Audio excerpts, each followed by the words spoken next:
திரு ஜீவா, டார்கெட்டடாக பயனாளிகளை தேர்வு செய்து கொடுக்கும்போது அதில் பிரச்சனை இல்லை, ஒரு அரசாங்கம் செய்ய வேண்டிய அடிப்படை பணியாக தெரியும். ஆனால் கோடிக்கணக்கான பேருக்கு நலத்திட்டங்கள் நேரடியாக பண உதவி அப்படின்னு போகும்போது அது தேர்தலுக்காக, அதுவும் கடன் வாங்கி செய்யும்போது அது வாக்கு அரசியலாக அவர் பார்க்க. கடன் வாங்கி தாங்க இதை செய்ய முடியும். கடன் வாங்குவது குற்றம் கிடையாது. ஒரு பொருளாதாரம் தெரிந்தவர்களுக்கு கடன் வாங்கி தான் வீடு நாடு எல்லாத்தையும் நடத்த முடியும். இன்னைக்கு இருக்க செட்டப்பை தான் தெரிந்தோ தெரியாமலேயோ முதலாளித்துவ அமைப்புக்குள்ளே தான் நம்ம எல்லாரும் மாட்டிக்கிட்டு இருக்கோம். அதனால் கடன் வாங்குதல் அப்படிங்கிறது ஒரு வகையில் கடன் வாங்குற அளவுக்கு சக்தியோட தமிழ்நாடு இருக்கிறது அப்படிங்கிறத பற்றி பேசணும். பீகார் நம்மளாலும் கடன் வாங்க முடியாது, உத்தரப்பிரதேசம் வாங்க முடியாது, தமிழ்நாடு தான் வாங்கும். ஆனால் வாங்கி என்ன பண்ணுறாங்க அப்படிங்கிறது தான் முக்கியம். உங்களுக்கு காமராஜர் சத்துணவு கொண்டு வந்ததாக இருக்கட்டும், மதிய உணவாக இருக்கட்டும், எம்ஜிஆர் சத்துணவு கொண்டு வந்தப்போ எல்லாமே நிதி பிரச்சனை பேசப்பட்டது. நீங்கள் பாட்டுக்கு இப்படிலாம் கொடுத்துட்டிங்கன்னா அப்புறம் மக்களோட பிரச்சனை என்ன ஆகுறது? இதையெல்லாம் தொடர்ச்சியாக பேசப்பட்டு வந்த விஷயம்தான். ரேஷன் கார்டு எல்லாருக்கும் கொடுக்குறீங்கிற விமர்சனத்தை நிர்மலா சீதாராமன் தொடர்ச்சியாக வைக்கிறாங்க. தமிழ்நாட்டில் ரேஷன் கார்டில் கண்ணாமண்ணான்னு கொடுக்குறாங்க. பொதுவாக அந்த மானியங்கள் அண்ணா அந்த ஒருபடி லட்சியம், 3 படி லட்சியம் 1 படி நிச்சயம் என்று சொன்ன போதுமே இதே விமர்சனம் வந்தது. மக்களை ஏமாத்துறாங்க, ஓட்டுக்காக தான் பண்ணாங்கன்னாங்க. அது கடைசியில் அதை ஓரளவு நிறைவேற்றினாங்க. ஆட்சிக்கு அது முழுமையாக பண்ண முடியல. மதுரையிலும் கோயம்புத்தூரில் மட்டும் நிறைவேற்றினாங்கன்னு நினைக்கிறேன். ஒளி விளக்கு படத்தில் எம்ஜிஆர் அதை பாட்டாவே வச்சிருப்பார், படியரிசி கிடைக்கிற காலத்திலே நாங்கள் படியேறி எங்கேயும் போவதில்லை அப்படின்னு. அப்போ நலத்திட்டங்களுக்கு ஒரு மிகப்பெரிய வரலாறு தமிழ்நாட்டில் உண்டு.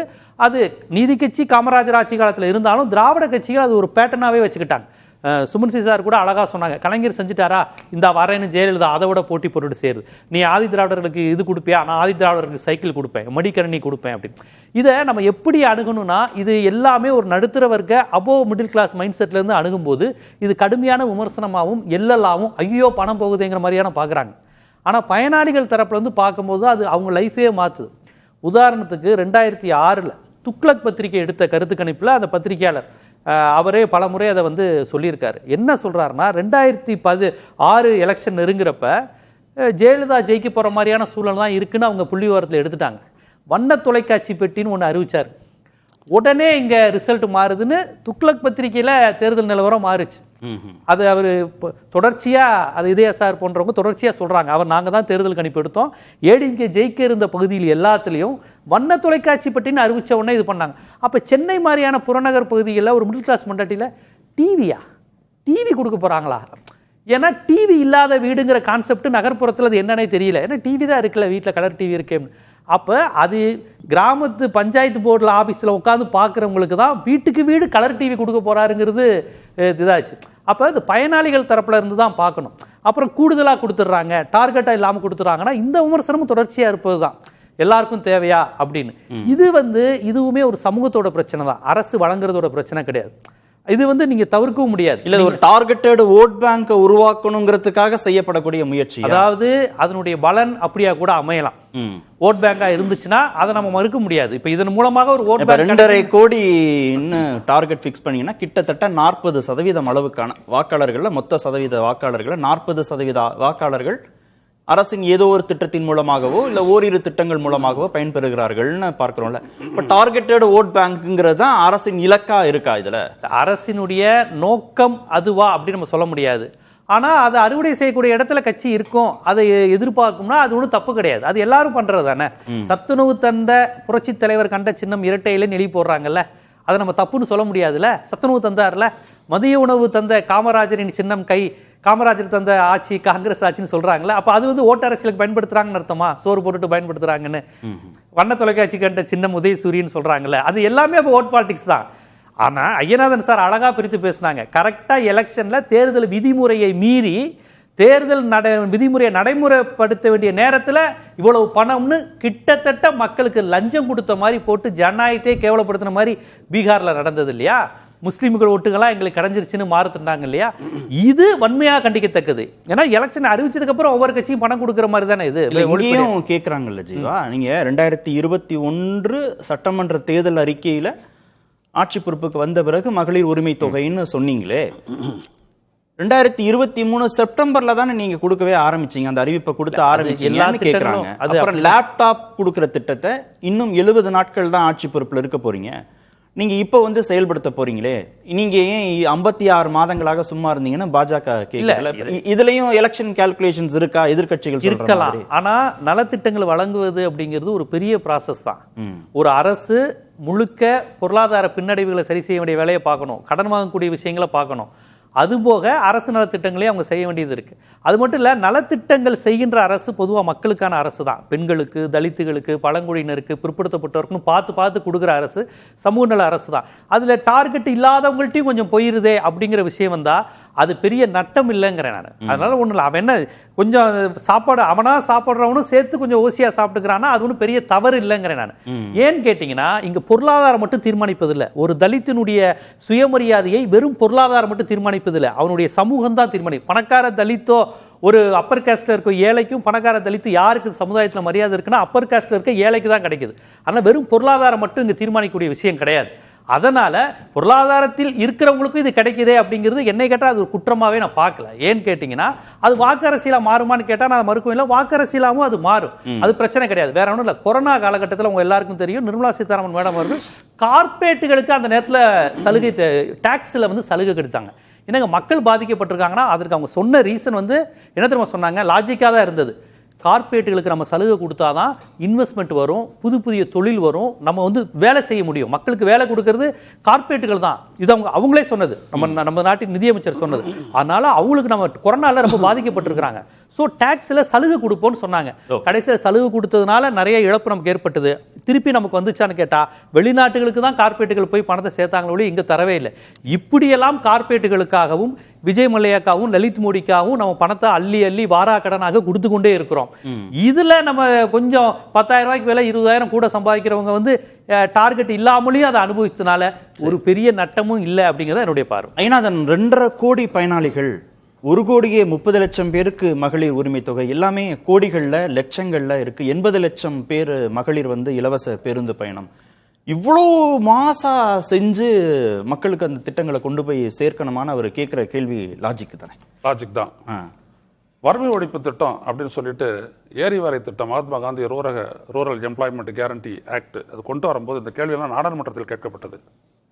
நம்மளால முடியலை. நம்மளுடைய நாட்டு மக்களினுடைய எண்ணிக்கையும் நம்ம நாட்டினுடைய உணவு உற்பத்தியும் இந்த நாட்டினுடைய கொள்கைகளால் உருவாக்கப்படக்கூடிய வேலை வாய்ப்பும் அந்த அளவுக்கு இல்லாத நிலையில நீங்க பாத்தீங்கன்னா ஒரு கட்டத்தில் ஆரம்பத்தில் பார்த்தீங்க அப்படின்னா ஒரு 2 ஐந்தாண்டு திட்டத்துக்கு பிறகு 3வது ஐந்தாண்டு திட்டத்துக்கு வரும்போது நம்மளுடைய பொருளாதார வளர்ச்சி 3 விழுக்காடு தான் இருந்தது ஆனால் ஆவரேஜ்.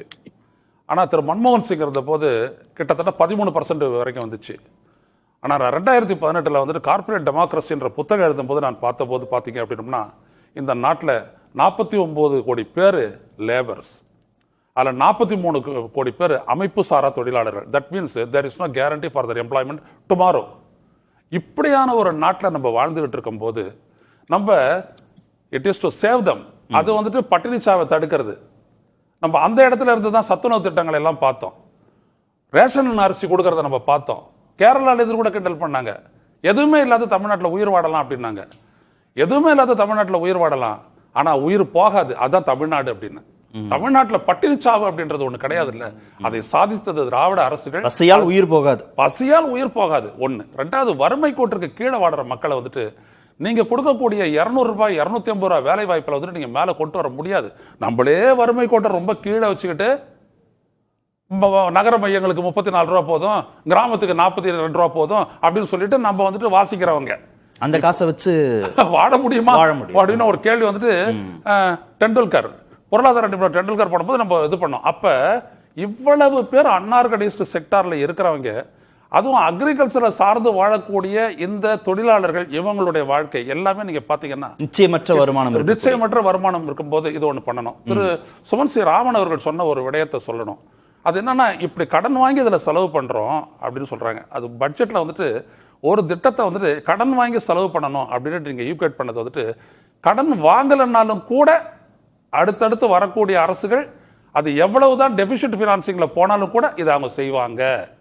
ஒன்று. 2வது விஷயம், நீங்க ஒரு பக்கத்துல நான் ஈக்குவேட் பண்ணி தேர்தல் காலத்தில் பேசுறதுனால சொல்ல வரேன், இந்த மது விற்பனை இதுல இருந்து வரக்கூடிய வருவாயை எடுத்து வச்சுக்கிட்டு இந்த சமூக நல திட்டங்கள்ல நீங்க செலவு பண்ணக்கூடிய திட்டத்தை எடுத்து போட்டோம்னா அப்ப ஈக்குவலா வந்துச்சு 2016 சொல்றேன். சரி, புரியுதுங்களா? அப்போ வேற ஒரு இடம் இருக்குது. நாங்க அதைத்தான் நானும் ஐயா நெடுமாறன் பேசும்போது சொன்னோம். மணல் கொள்ளையை கூட தடுத்துட்டோம் அப்படின்னோம்னா நம்ம வந்துட்டு டெஃபிஷியன்சில இருந்து சஃபிஷியன்சிக்கு வந்துடலாம் அப்படின்னு கூட சொன்னோம். See, there are lot other things are there. இல்ல, ஆனா கடன் வாங்கி இந்த மாதிரி நலத்திட்டங்கள் செஞ்சா அதுவும் இன்வெஸ்ட்மெண்டா தானே கன்வெர்ட் ஆகும் மற்ற விதமா. ஆமா. இன்னொரு விஷயம் என்னன்னா, அவர் குறிப்பிட்டதுல இன்னொரு அதர் சைடு இருக்குது. அதாவது கடன் ஒருத்தர் பேர்ல இவ்வளவு கடன் இருக்குதுன்னு சொன்னாரு. ஆனா இந்திய ஒன்றிய அரசு கடனும் என் தலையில தானே வந்து விடுது. ஆனா எதையுமே நான் பெறலையே. ஓகே சுமன் சார், நான் வரேன். திரு அக்னீஸ்வரன் பேசிட்டு ஒரே ஒரு பாயிண்ட் மட்டும் சொல்லணும். தமிழ்நாட்டை பொறுத்த வரைக்கும் ஒரு பெரிய சிக்கல் இருக்கு. அதிகாரப்பூர்வமான அரசாங்கத்தினுடைய டேட்டா பிரகாரம் BPL below poverty line families, வறுமை கோட்டுக்கு கீழே வாழும் குடும்பங்களினுடைய எண்ணிக்கை மொத்தமாக அது 5.9%. அப்படின்னா நீங்க 8 கோடிக்கு 80 லட்சம், அதுல 50 லட்சம், சுமார் 60 லட்சம் மேக்சிமமா. இது அரசாங்கத்தினுடைய ஃபிகர். இதுவே டிஸ்பியூட்டட் ஃபிகர். ஒரு ஸ்டாட்டிஸ்டிக் சொல்லுது 28.32 லட்சம் குடும்பங்கள் தான் ஆக்சுவலா பிலோ த பாவர்ட்டி லைனா தமிழ்நாட்டுல வாழ்ந்துட்டு இருக்காங்க அப்படின்னு.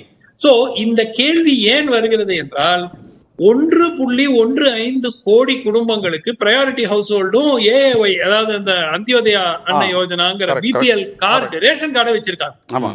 சோ ஃபர்ஸ்ட் ஆஃப் ஆல் உங்களுடைய வறுமை கோட்டிற்கு கீழே வாழும் எண்ணிக்கை, பாப்புலேஷன் எவ்வளோ?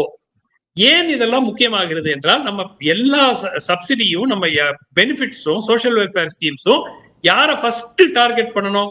பிபிஎல் ஃபேமிலிஸ், அதாவது வறுமை கோட்டுக்கு கீழே வாழும் குடும்பங்கள். வறுமை கோட்டுக்கு கீழே வாழும் குடும்பங்களின் எண்ணிக்கை நம்ம திருப்பி நம்ம சொல்றோம், one of the lowest poverty rates in India. சொல்றோமா இல்லையா? மிக குறைந்த எண்ணிக்கையில் வறுமை கோட்டுக்கு, இப்ப பீகாரோட எல்லாம் கம்பேரே பண்ண முடியாது. பீகார்ல மிக அதிகமான எண்ணிக்கையில் இன்னும் வறுமை கோட்டுக்கு கீழே வாழும் மக்கள் இருக்கிறாங்க.